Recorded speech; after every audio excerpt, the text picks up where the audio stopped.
धूप वेदी वो स्थान था जहां परमेश्वर अपना अनुग्रह प्रदान करता था। निर्गमन अध्याय 30 वचन 1 से 10। फिर धूप जलाने के लिए बबुल की लकड़ी की वेदी बनाना। उसकी लंबाई 1 हाथ और चौड़ाई 1 हाथ की हो। वह चौकोर हो और उसकी ऊंचाई 2 हाथ की हो, और उसके सींग उसी टुकड़े से बनाए जाए। और वेदी के ऊपर वाले पल्ले और चारों ओर के बाजुओं और सींगों के चोखे सोने से मढ़ना, और इसके चारों ओर सोने की एक बाड़ बनाना, और इसकी बाड़ के नीचे इसके आमने सामने के 2 पल्लों पर सोने के 2 कड़े बनाकर उसके दोनों ओर लगाना। वे इसके उठाने के डंडों के खाने का काम देंगे। डंडों को बबुल की लकड़ी से बनाकर उसको सोने से मढ़ना, और तू उसको उस पर्दे के आगे रखना जो साक्षी पत्र के संदूक के सामने है, अर्थात प्रायश्चित वाले ढकने के आगे जो साक्षी पत्र के ऊपर है। वही मैं तुझसे मिला करूंगा। और उसी वेदी पर हारून सुगंधित धूप जलाया करे। प्रतिदिन भोर को जब वह दीपक को ठीक करे तब वह धूप जलाए, और गोधूली के समय जब हारून दीपक को जलाए तब धूप जलाया करे। यह धूप यहोवा के सामने तुम्हारी पीढ़ी पीढ़ी में नित्य जलाया जाए।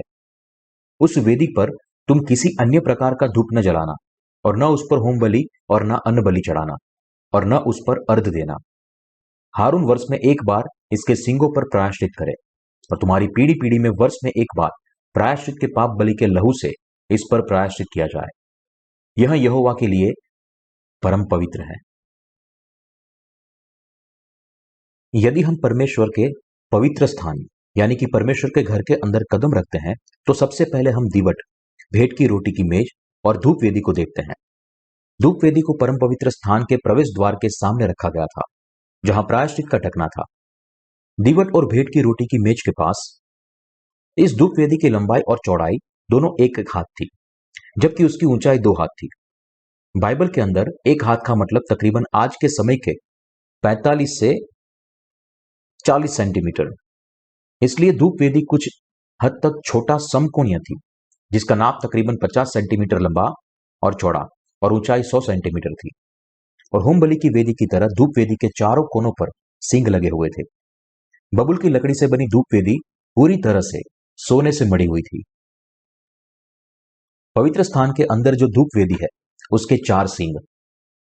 जब महायाजक साल में एक बार प्रायश्चित का बलिदान अर्पण करता था, तब उसे बलिदान के पशु जिसने इजराइल के लोगों के साल भर के पापों को सहन किया था, उसके लहू को मिलाप वाले तंबू के आंगन में रखे होम बलि की वेदी के सींगों पर छिड़कना पड़ता था। इसी तरह महायाजक को इस लहू को धूप वेदी के सींगों पर भी छिड़कना पड़ता था। जैसे यह लहू परमेश्वर को अर्पण किया गया था, इसलिए वह इजराइल के लोगों के पाप की समस्या को हल करता था, जो उन्हें परमेश्वर के पास जाने से रोकते थे। हम में से प्रत्येक व्यक्ति ने पानी और आत्मा के सुसमाचार पर विश्वास करने के द्वारा पाप की माफी पाई है, और नए नियम के वर्तमान युग में हमारा यह विश्वास सारी बाधाओं को दूर करता है जब हम परमेश्वर की उपस्थिति में प्रार्थना करने के लिए आते हैं। यहां तक कि इस संसार में जीवन जीते हुए धर्मी व्यक्ति भी पाप करता है। हालांकि क्योंकि हम यीशु के बपतिस्मा और उसके लहू के बलिदान पर पुराने नियम की बलिदान की पद्धति के प्रतिबिंब के रूप में विश्वास करते हैं, इसलिए हम अभी भी परमेश्वर के सामने आ सकते हैं और निडरता पूर्वक प्रार्थना कर सकते हैं। यहां तक कि धर्मी व्यक्ति भी इस दुनिया में किए हुए अपने पापों की वजह से परमेश्वर की उपस्थिति में अपने आने को संकोच करता है। लेकिन आज के समय में वे पानी और आत्मा के सुसमाचार पर विश्वास करने के द्वारा निडरता से परमेश्वर के पास आ सकते हैं। जैसे कि हम यीशु मसीह के पानी और आत्मा के सुसमाचार पर विश्वास करते हैं, इसलिए भले ही हमारी देह और मन अभी भी कमजोर है, लेकिन फिर भी हम परमेश्वर के पास आ सकते हैं। वह इसलिए क्योंकि हम पहले ही पानी और आत्मा के सुसमाचार पर हमारे विश्वास के द्वारा धर्मी बने हैं, और प्रभु ने पहले ही तंबू के द्वार में प्रकट हुए नीले, बैंजनी और लाल कपड़े के सत्य के द्वारा हमें हमारे सारे अपराधों से एक ही बार में हमेशा के लिए छुटकारा दिया है। इसलिए हमें हमेशा पानी और आत्मा के सुसमाचार पर मनन करना चाहिए। यीशु ने यूहन्ना बपतिस्मा देने वाले से लिए अपने बपतिस्मा और क्रूस पर बहाए अपने लहू के द्वारा एक ही बार में हमेशा के लिए हमारे उद्धार को परिपूर्ण किया है। और जो लोग इस उद्धार पर विश्वास करते हैं और जो लोग नहीं करते, उनके विश्वास के बीच मूल अंतर है। धर्मी जन पानी और आत्मा के सुसमाचार पर विश्वास करता है, इसीलिए वे किसी भी संकोच के बिना परमेश्वर से प्रार्थना करते हैं, क्योंकि वे विश्वास करते हैं कि यीशु ने अपने बपतिस्मा से एक ही बार में हमेशा के लिए उनके पापों को ले लिया है और क्रूस पर उनके लिए अपना लहू बहाया है। इसलिए प्रत्येक व्यक्ति को विश्वास करना चाहिए कि यीशु ने यूहन्ना बपतिस्मा देने वाले से बपतिस्मा लेने के द्वारा उनके सारे पापों को ले लिया है और क्रूस पर अपना लहू बहाने के द्वारा उसने उन पापों का दंड सहा है। केवल तभी कोई व्यक्ति याजक बन सकता है और परमेश्वर के सामने अपने और दूसरों के लिए प्रार्थना कर सकता है। परमेश्वर ने हमें इस जगत के सारे पापों से बचाया है। यह विश्वास करना ही सच्चा मसीही विश्वास है और इस विश्वास का आधार है पानी और आत्मा का सुसमाचार। पानी और आत्मा के सुसमाचार के द्वारा हम सब लोग तंबू के द्वार के नीले, बैंगनी और लाल कपड़े और बटी हुई सनी के कपड़े में प्रकट हुए उद्धार के सत्य को ढूंढ सकते हैं और इस सुसमाचार के सत्य पर विश्वास करने के द्वारा हम सब परमेश्वर के राज्य में प्रवेश कर सकते हैं। इसलिए मैं आपको विश्वास करने के लिए कहता हूं कि यीशु मसीह की धार्मिकता आपका उद्धार है, कि उसने आपको सारे पापों से उठाया और आपके सारे पापों के लिए उसने क्रूस पर दंड सहा। फिर आप अपने सारे पापों से स्वतंत्र हो जाएंगे। केवल परमेश्वर की वाचा के सुसमाचार पर, यानी कि पानी और आत्मा के सुसमाचार के वचन पर विश्वास करने के द्वारा ही आप पापों की माफी प्राप्त कर सकते हैं, धर्मी संत बन सकते हैं और परमेश्वर से सच्चा विश्वास होने की स्वीकृति प्राप्त कर सकते हैं। पानी और आत्मा के सुसमाचार पर विश्वास करने के द्वारा जब आप एक बार अपने उद्धार तक पहुंच जाते हैं, तब सबसे पहले आपको परमेश्वर के उद्धार के कार्य के लिए उससे प्रार्थना करनी है, अर्थात पूरी दुनिया में पानी और आत्मा के सुसमाचार का प्रसार। पानी और आत्मा के सुसमाचार पर विश्वास करने वाले धर्मी विश्वासी इस तरह परमेश्वर से प्रार्थना करते हैं ताकि वे परमेश्वर की कलीसिया के द्वारा इस दुनिया में उजियाला फैलाए, जो परमेश्वर के पवित्र स्थान की दीवट है। परमेश्वर की कलीसिया की सेवकाई को साथ देने के लिए और पूरी दुनिया में सुसमाचार का प्रसार करने के लिए विश्वास हमारे लिए बहुत ही महत्वपूर्ण है। परमेश्वर के सेवक के द्वारा प्रचार किए गए बहुमूल्य वचन को सुनने और विश्वास करने के द्वारा दुनिया के सारे लोग पापों की माफी प्राप्त करते हैं और विश्वास में बढ़ सकते हैं। यीशु पर अपने उद्धारकर्ता के रूप में आपका विश्वास पानी और आत्मा के सुसमाचार पर आधारित होना चाहिए और अपने सारे पापों से उद्धार पाए हुए धर्मी संत की तरह आपको धूप वेदी के पास आना चाहिए और पवित्र स्थान में प्रायश्चित के ढकने के सामने खड़ा रहना चाहिए। यह इतना महत्वपूर्ण क्यों है? यह इसलिए क्योंकि आपको निरंतर परमेश्वर के अनुग्रह की जरूरत है। धूप वेदी वो जगह है जहां हम परमेश्वर को प्रार्थना अर्पण करते हैं, क्योंकि यहां धूप संतों की प्रार्थना को दर्शाता है। जब भी हम धूप वेदी के पास आते हैं और परमेश्वर को प्रार्थना करते हैं, तब हम परमेश्वर के अनुग्रह को पहन लेते हैं। पवित्र स्थान की धूप वेदी हमें दिखाती है कि विश्वास से परमेश्वर को प्रार्थना करना परमेश्वर के अनुग्रह को पाने का रास्ता है।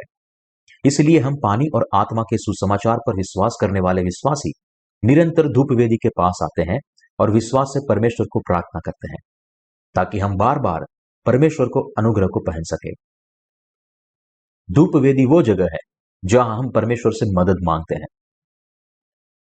यद्यपि हमने पानी और आत्मा के सुसमाचार पर विश्वास करने के द्वारा पापों की माफी पाई है, फिर भी हमें हमारे बाकी के जीवन के लिए परमेश्वर की मदद की जरूरत है, क्योंकि हमारे लिए परमेश्वर की कलीसिया के साथ जुड़ने के लिए और इस दुनिया के प्रकाश के रूप में फल लाने के लिए परमेश्वर का अनुग्रह हमेशा अनिवार्य है।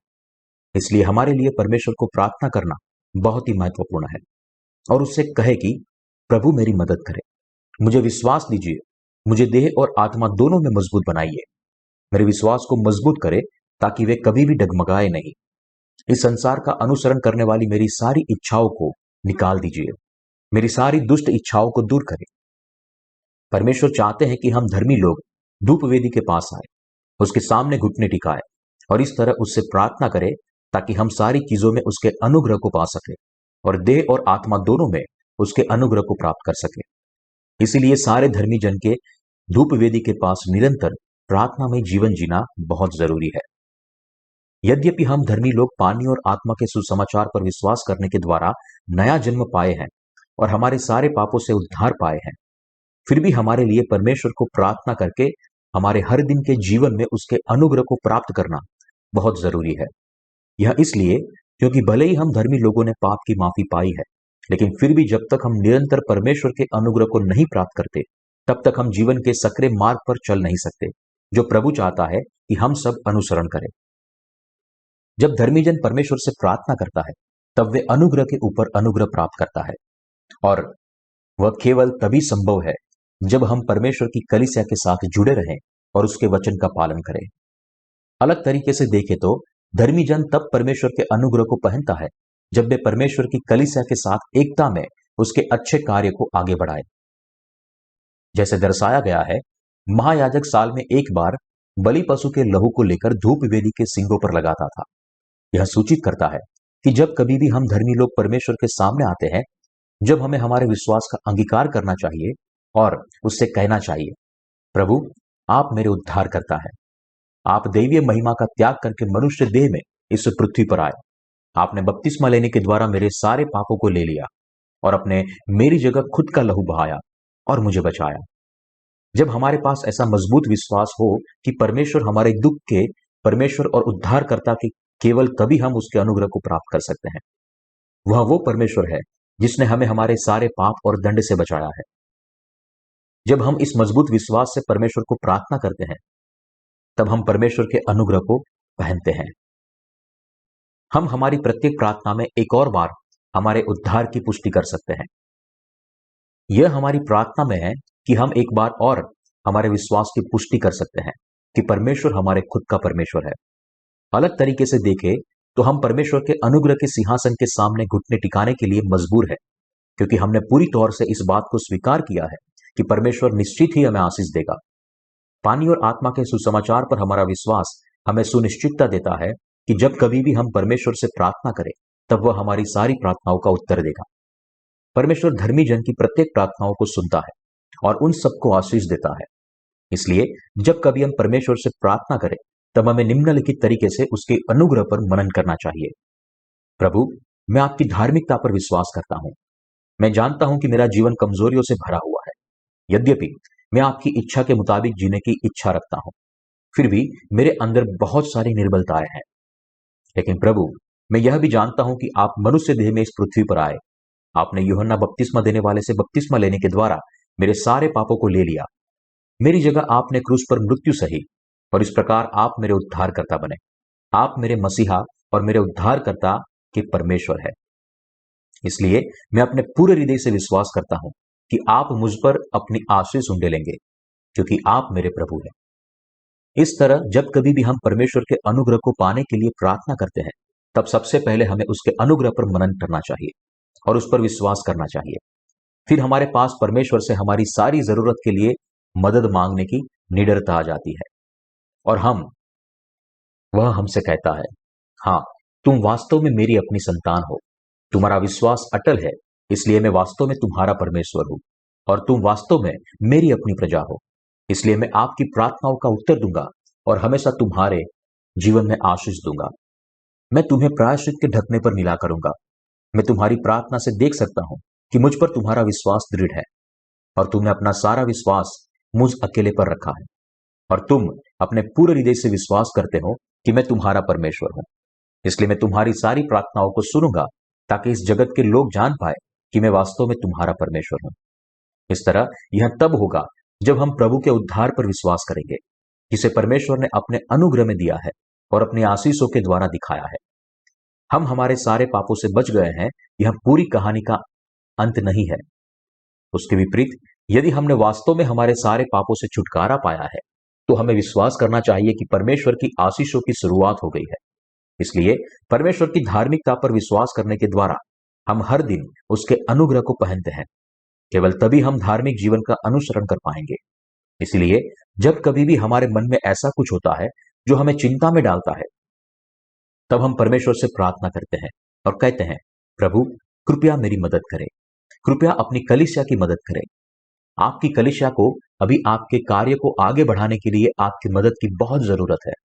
जहां तक कि जब सांसारिक चीजों की बात आती है, तब यदि कोई भी चिंता या प्रार्थना आपके मन में आते हैं, तब हमें धूप वेदी के पास आना चाहिए और विश्वास से अनुग्रह के सिंहासन के सामने प्रार्थना करनी चाहिए। तब हम देखेंगे कि परमेश्वर सारी चीजों के लिए हमें अपने अनुग्रह में ढक रहे हैं। आपको यह याद रखना चाहिए कि धूप वेदी वो जगह है जहां हम परमेश्वर से अनुग्रह प्राप्त करते हैं। हम संतों को किसी और कारण के लिए नहीं, लेकिन परमेश्वर के अनुग्रह को प्राप्त करने के लिए प्रार्थना करनी चाहिए। दूसरे शब्दों में, हम परमेश्वर की आशीष पाने के लिए उससे प्रार्थना करते हैं।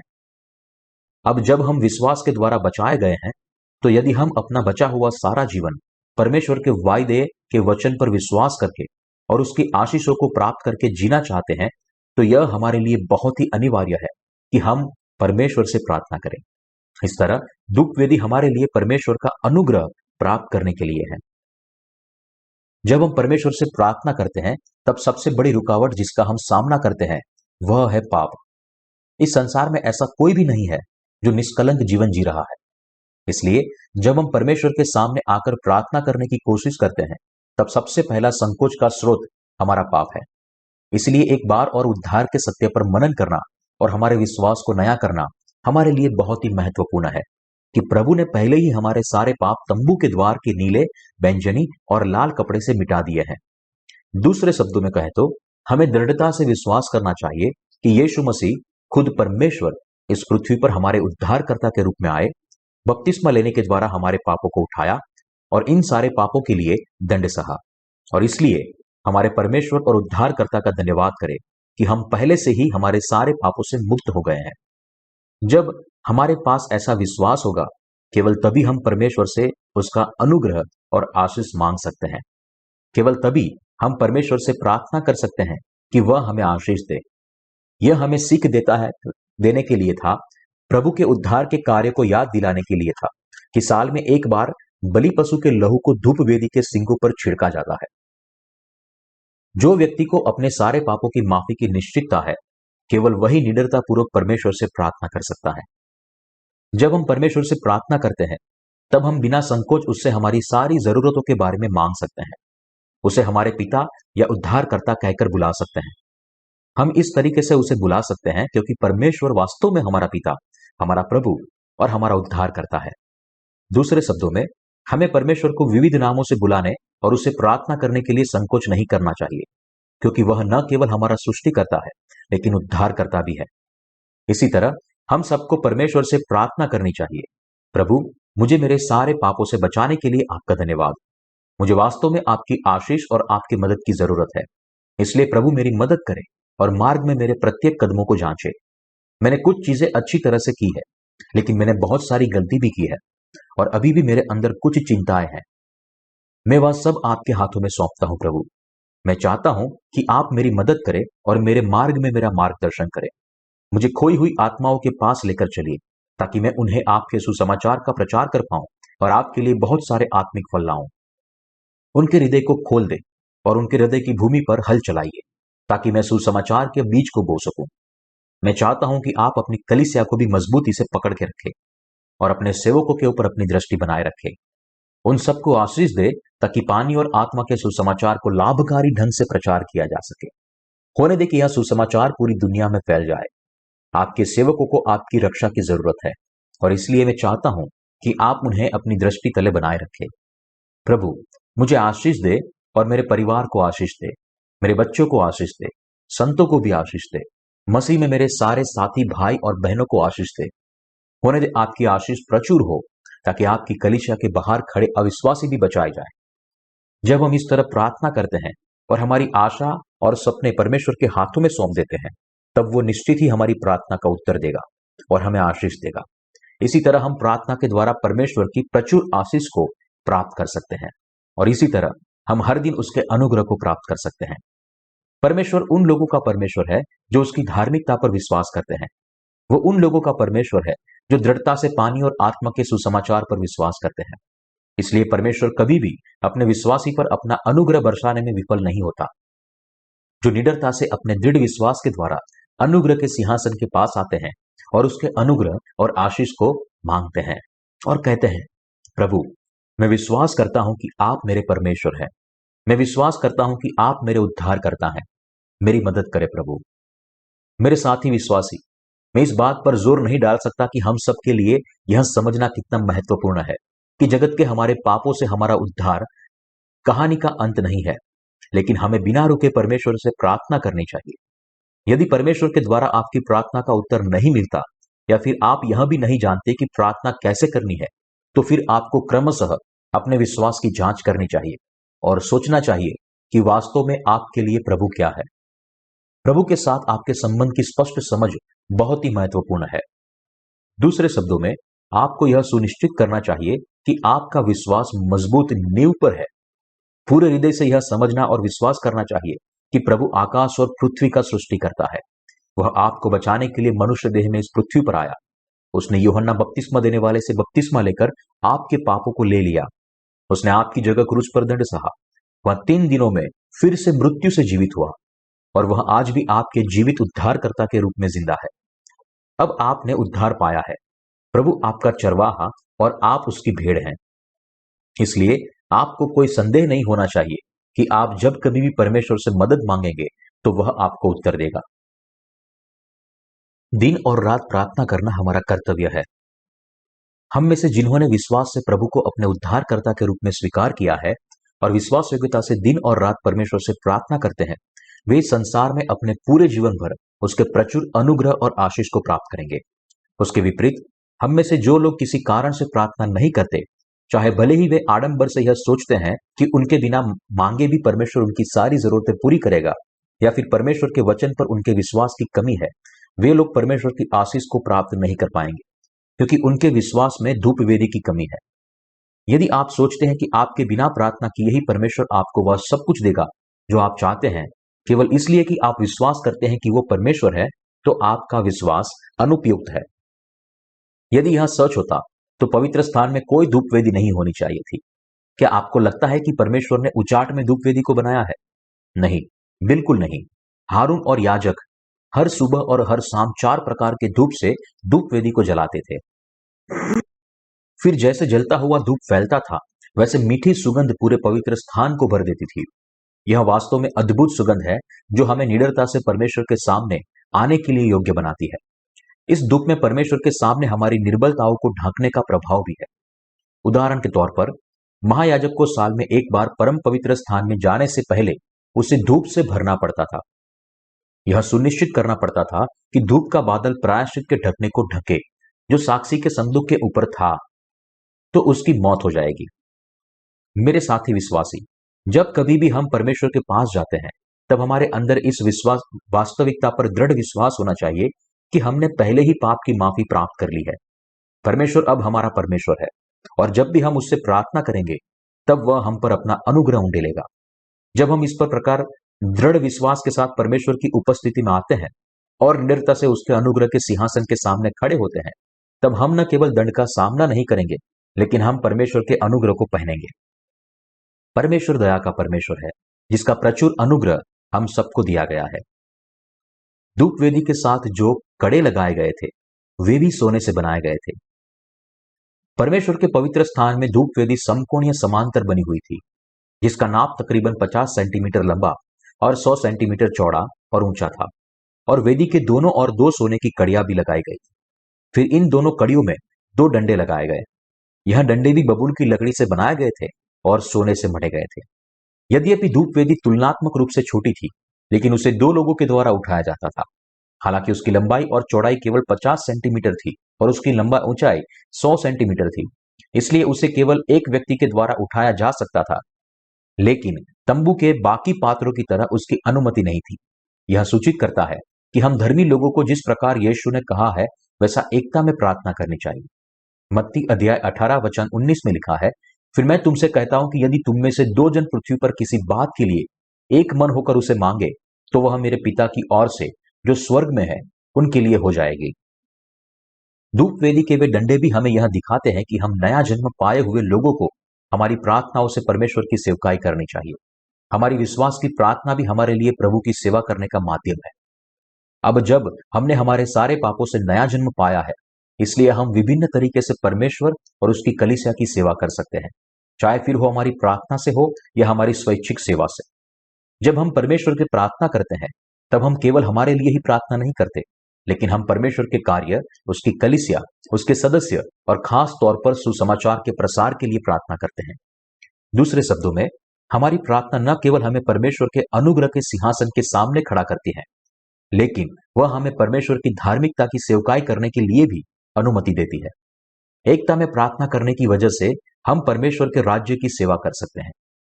जब हम हमारे साथी भाई बहनों के लिए, कलीसिया के लिए खोई हुई आत्माओं के लिए, परमेश्वर के राज्य की बढ़ोतरी के लिए और परमेश्वर की धार्मिकता की सेवकाई के लिए प्रार्थना करते हैं, तब हम परमेश्वर की सेवा करते हैं। इसीलिए यह हमारे लिए बहुत ही महत्वपूर्ण है कि हम पवित्र स्थान में धूप वेदी के पास परमेश्वर की सेवकाई करते याजकों तात्पर्य को समझे।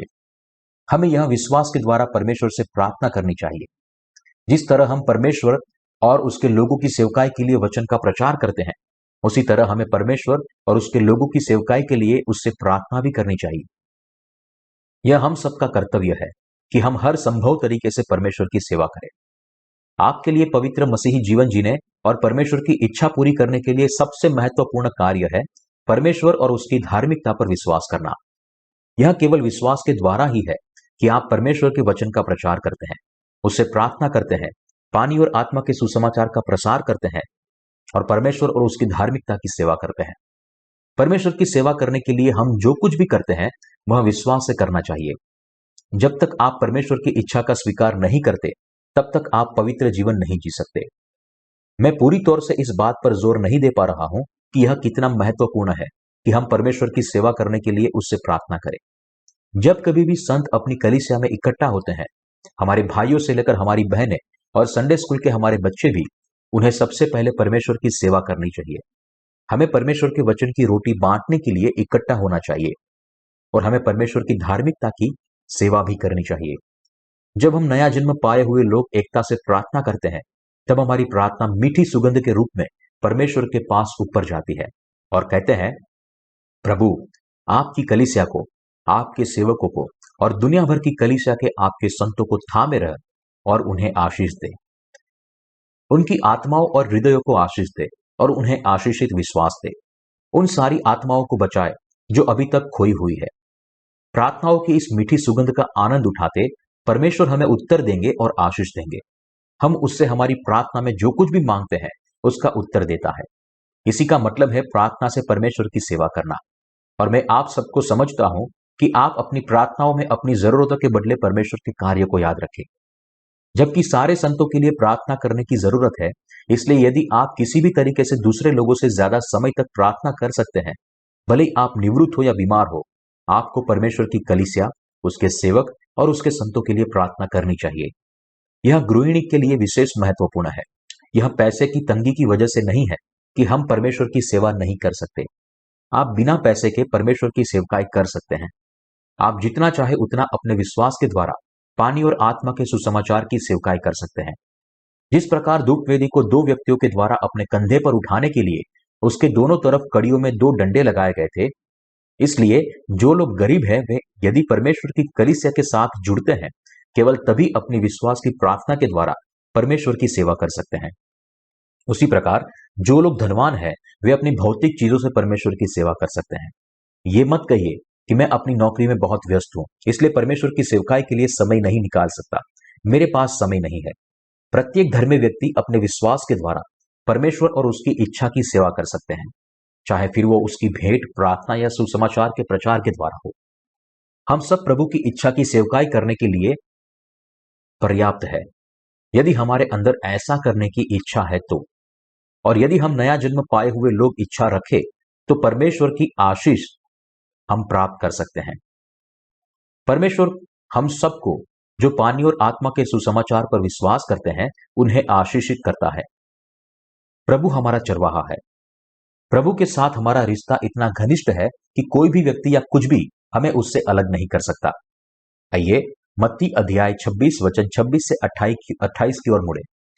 जब वे खा रहे थे तो यीशु ने रोटी ली और आशीष मांगकर तोड़ी और चेलों को देकर कहा, लो खाओ, यह मेरी देह है। फिर उसने कटोरा लेकर धन्यवाद किया और उन्हें देकर कहा, तुम सब इसमें से पियो, क्योंकि यह वाचा का मेरा वह लहू है जो बहुतों के लिए पापों की क्षमा के निमित्त बहाया जाता है। यीशु नाम का मतलब है उद्धारकर्ता या मसीहा, और हम यह घोषित करने के लिए उसे हमारा प्रभु कहते हैं कि वह हमारा परमेश्वर और स्वामी है। हमारा प्रभु यीशु हम सबको छुड़ाने के लिए इस पृथ्वी पर हमारे उद्धारकर्ता के रूप में आया। परमेश्वर खुद मनुष्य की देह में इस पृथ्वी पर आए और क्रूस पर मरने से ठीक पहले हमारे प्रभु ने आखिरी भोजन तैयार किया, अपने चेलों को इकट्ठा किया और उन्हें रोटी और दाख रस दिए और उन्हें कहा, रोटी लो और उसे खाए, यह मेरी देह है। इस कटोरे को ले और उसमें से पाए। यह वाचा का मेरा लहू है, जिसे बहुत तेरे लोगों की पापों की माफी के लिए बहाया गया है। इसका मतलब है कि परमेश्वर ने हमारे उद्धारकर्ता के रूप में इस पृथ्वी पर आकर हमें बचाया और व्यक्तिगत रूप से पानी और आत्मा के द्वारा अपने वायदे किए हुए वचन को परिपूर्ण किया, ठीक वैसे जैसे पुराने नियम में भविष्यवाणी की गई थी। इस पृथ्वी पर हमारे उद्धारकर्ता के रूप में आकर हमारे प्रभु ने यूहन्ना बपतिस्मा देने वाले से यरदन नदी में बपतिस्मा लेने के द्वारा इस जगत के सारे पापों को स्वीकार किया। फिर उसने क्रूस पर अपनी देह सौंप दी और इस प्रकार जगत के सारे व्यक्ति के दंड को सहा और उसने मृत्यु से जीवित होकर हमें नया जीवन दिया है। धूप वेदी पर छिड़का जाने वाला बलि पशु का लहू यीशु मसीह की शारीरिक मृत्यु को दर्शाता है। उसी प्रवृत्ति से अपने बपतिस्मा के द्वारा हमारे सारे पापों को उठाने के बाद यीशु मसीह ने हमारे लिए खुद को क्रूस पर बलिदान किया और अपना लहू बहाया। इस बलिदान को धन्यवाद, जिसके द्वारा हमने उद्धार पाया है। पानी और आत्मा के सुसमाचार पर हमारे विश्वास के कारण हम हमारे उद्धार तक पहुंच पाए हैं। यह किसी अंधे और गलत विश्वास के द्वारा नहीं है कि हम हमारे सारे पापों से बचाए गए हैं, लेकिन यह केवल यीशु खुद परमेश्वर के हमारे उद्धारकर्ता के रूप में इस पृथ्वी पर आने से, बपतिस्मा लेकर हमारे सारे पाप खुद पर उठाने और हम सबके लिए अपना कीमती लहू बहाने के द्वारा हुआ है। उस प्रकार परमेश्वर ने हमारा उद्धार परिपूर्ण किया है, जो तंबू के द्वार के पर्दे के नीले, बैंजनी और लाल कपड़े और बटी हुई सनी के कपड़े में निहित है। यहां बैंजनी कपड़ा सूचित करता है कि राजाओं का राजा मनुष्य बना। यह हमें सिखाता है कि यीशु ने यूहन्ना बपतिस्मा देने वाले से बपतिस्मा लेने के द्वारा हमारे पापों का स्वीकार किया और हमारी जगह अपना लहू बहाकर हमारे पापों की कीमत चुकाई। इस प्रकार प्रभु हमारा उद्धारकर्ता बना। पानी और आत्मा के सुसमाचार पर का विश्वास वो विश्वास है जो हमें प्रभु भोज में हिस्सा लेने के लिए योग्य बनाता है। जब यीशु ने अंतिम भोज के लिए तैयारी की, तब उसने केवल रोटी ही नहीं लेकिन दाख रस को भी तैयार किया और उसने अपने चेलों को दोनों में से खाने और पीने के लिए कहा। यहां रोटी यीशु की देह को दर्शाती है, जो सूचित करती है कि हम पापियों को बचाने के लिए परमेश्वर खुद मनुष्य बना। रोटी यह भी सूचित करती है कि यरदन नदी में बपतिस्मा लेने के द्वारा यीशु ने खुद की देह पर हमारे सारे पापों को ले लिया। दूसरी ओर दाख रस लहू के जीवन और उद्धार को दर्शाती है, जो यीशु ने क्रूस पर हमारी जगह बहाया। इसलिए जब कभी हम पवित्र प्रभु भोज में हिस्सा ले, तब हम सबके लिए यह अनिवार्य है कि हम सबके पास यह दृढ़ विश्वास हो कि परमेश्वर खुद हमें बचाने के लिए मनुष्य देह में इस पृथ्वी पर आए। उसने बपतिस्मा लेने के द्वारा हमारे सारे पापों को खुद पर ले लिया। उसने क्रूस पर हमारी जगह दंड सहा और इस प्रकार उसने हमें बचाया और हमारा व्यक्तिगत उद्धारकर्ता बना। दुर्भाग्यवश हालांकि ज्यादातर मसीही सटीक कारण नहीं जानते कि क्यों यीशु मसीह ने प्रभु भोज की स्थापना की और उसके दोबारा आगमन तक हमें उसका पालन करने के लिए कहा। आपको अपने विश्वास के जीवन को हल्के में नहीं लेना चाहिए। यदि आप खुद जब तक इस बात से सुनिश्चित नहीं है कि यीशु आपका उद्धार करता है, तो फिर आपको पवित्र प्रभु भोज में यीशु की रोटी और दाख रस लेने से पहले इसके बारे में लंबा सोचना चाहिए। भावुक होने के बजाय सावधानी से सोचे और दृढ़ता से अपने आप को पूछे कि वास्तव में प्रभु आपका प्रभु है या नहीं। परमेश्वर आपका और मेरा परमेश्वर है। उसने आपके और मेरे पूर्वजों को बनाया था और उसने हमें इस पृथ्वी पर पैदा होने की अनुमति दी है। यह परमेश्वर और कोई नहीं लेकिन यीशु है, और यीशु खुद परमेश्वर हमारे खुद के उद्धारकर्ता के रूप में इस पृथ्वी पर आया। हमें बचाने के लिए हमारे उद्धारकर्ता के रूप में इस पृथ्वी पर आकर उसने अपने बपतिस्मा के द्वारा हमारे सारे पापों को खुद पर ले लिया। फिर वह विश्वास योग्यता से हमारे यहां प्रत्येक पापों को क्रूस तक लेकर गया और क्रूस के दंड को सहा, जो केवल अपराधी के लिए था, ताकि हम हमारे पापों के लिए दंड का सामना न करें। इस तरह प्रभु ने हमें हमारे सारे दंड से बचाया। यदि आप केवल एक पल के लिए भी पानी और आत्मा के सुसमाचार के बारे में सोचे, तो आप उद्धार के इस सत्य को आसानी से समझ सकते हैं। जगत के सारे पापों से बचने का मतलब है पानी और आत्मा के सुसमाचार पर हमारे हृदय में विश्वास करना। मैं विश्वास करता हूं कि प्रभु ने अपने पानी और लहू के द्वारा मुझे मेरे सारे पापों से बचाया है। ऐसा कुछ भी नहीं है जो मैंने खुद मेरे उद्धार के लिए किया हो। जब यीशु इस पृथ्वी पर आया, तब उसने बैतलहम की छोटी चरनी में जन्म लिया। तब मैं वहां नहीं था, न ही मैं किसी भी रूप या प्रकार से मौजूद था, और ना ही मैंने परमेश्वर से मुझे बचाने के लिए कहा था। लेकिन मेरे उद्देश्य का विचार किए बिना प्रभु को मनुष्य के देह में इस पृथ्वी पर आना पड़ा, केवल मुझे बचाने के लिए। मैं पूर्ण रूप से विश्वास करता हूं कि मुझे बचाने के लिए यीशु को इस पृथ्वी पर आना पड़ा, बपतिस्मा लेना पड़ा और क्रूस पर अपना लहू बहाना पड़ा। परमेश्वर पिता ने जगत से ऐसा प्रेम किया कि उसने अपना इकलौता बेटा दे दिया। परमेश्वर खुद प्रत्येक मनुष्य को बचाने के लिए इस पृथ्वी पर आया और उसने वास्तव में आपको और मुझे हमारे सारे पापों से बचाया और वह आपका और मेरा उद्धारकर्ता बना। हमें हमारे उद्धार तक पहुंचने के लिए केवल यीशु मसीह पर विश्वास करने की जरूरत है, जो खुद परमेश्वर है, और हमारे हृदय के अंदर उद्धार के कार्यों का स्वीकार करना है जो उसने हमारे लिए किए हैं। जो लोग अपनी खुद की सामर्थ्य से पूरी तरह थक चुके हैं, जिन्होंने खुद की कोशिशों को छोड़ दिया है, और जो लोग अपने पापों की माफी और उद्धार के लिए परमेश्वर पर भरोसा रखते हैं, केवल ऐसे लोग ही परमेश्वर से अनुग्रह प्राप्त कर सकते हैं। बहरहाल, यह आपको अपनी सोच में समझ से परे लगता हो, लेकिन वास्तव में खुद परमेश्वर ने हमें छुड़ाने के लिए हमारे उद्धार को परिपूर्ण किया है। इसलिए परमेश्वर के उद्धार के कार्य पर विश्वास करने के अलावा हमारे पास करने के लिए और कुछ नहीं है। अपने आप को पूरी रीति से परमेश्वर को सौंप दे। यह आपके लिए बहुत ही अनिवार्य है कि आप खुद को परमेश्वर को सौंप दें। परमेश्वर ने आपके लिए क्या किया उसके बारे में सोचे। परमेश्वर खुद मनुष्य बना और परमेश्वर ने यह केवल आपको और मुझे बचाने के लिए किया। उसके अतिरिक्त यीशु, जो खुद परमेश्वर है, उसने हमारे सारे पापों को लेने और उन्हें मिटाने के लिए बपतिस्मा लिया। यीशु क्रूस पर भी चढ़ गया और क्रूस पर हमारे लिए अपना कीमती लहू भी बहाया। इस प्रकार उसने हमारी जगह दंड सहा।